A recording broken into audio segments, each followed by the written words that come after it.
U.S. Army Major deconstructs unabashed failure of regime change in Iraq years after the U.S. led the overthrow of anti-American governments in Iraq and Afghanistan. The persistence of those attitudes, and in some cases the same actors, hasn't escaped many of the people who fought in those conflicts. One U.S. Army major spoke with Sputnik about the Iraqi election results and the Taliban's survival. American-led regime change operations aren't known for going as planned.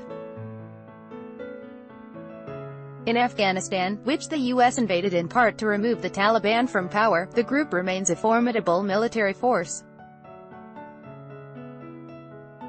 Iraq is no different, argues U.S. Army Major Danny Jerson, a strategist and former history instructor at the U.S. Military Academy West Point who served in Iraq and Afghanistan. He joined Radio Sputnik's Fault Lines to discuss the pitfalls of America's regime change policy in Iraq. Jerson spoke to Fault Lines in an unofficial capacity and his opinions do not reflect those of the Department of Defense or the Army.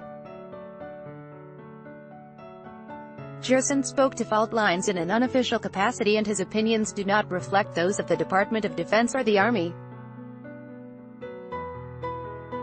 Interview begins at 94 to 54. Jerson served in Iraq in 2006 and 2007, working in East Baghdad where he said his primary enemy was the Mahdi army, which was Muqtada al-Sadr's militia, he said.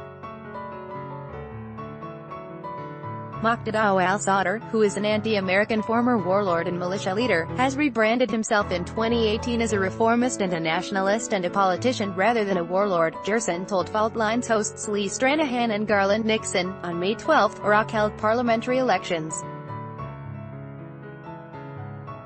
In the country, the legislature elects the president and prime minister, who in turn forms the government. Iraq's Alliance Toward Reform's Party, or SAIRAN, a coalition of mostly communists and the Sadrist movement, that is, supporters of al-Sadr, won 54 seats, a plurality of the legislature. I saw this, I started to ask myself the question, what exactly did my men die for? What exactly was I fighting for if the output, 15 years after our invasion of Iraq, is that a militia leader with American blood on his hands, thousands of Americans dead on his hands, has now won political elections, Democratic ones in Iraq, Jerson lamented. It made me angry. I started to wonder, maybe there's a broader problem with trying to impose your values on another country.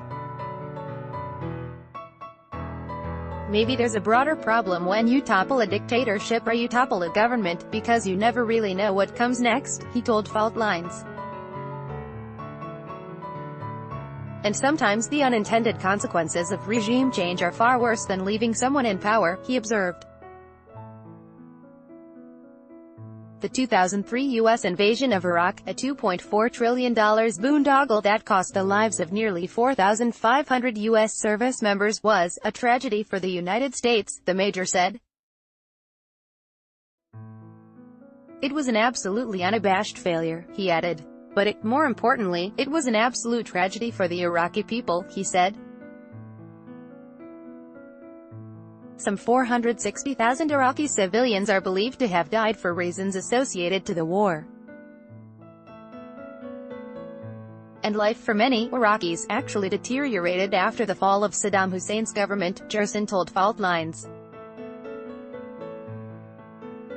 Not because Saddam was a good guy, he was not, he was a brutal dictator, but minorities, including Christians, Sunnis, and Kurds in some cases actually had more rights and more security than they did after the invasion.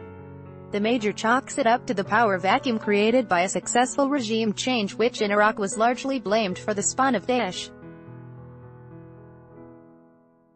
Some of the group's leaders actually met one another inside a U.S. prison called Camp Bucca. This is what happens when you invade a country and topple a tyrant. The entire governing structure breaks down, and you cannot predict what will rise like a phoenix out of the democratic experiment, Jerson said. There is such a thing as the tyranny of the majority. Sometimes, sociopaths, militia leaders and strongmen gather power from the chaos. And I think we've largely seen that in what has really been an on-and-off Iraqi civil war that has continued now for 15 years.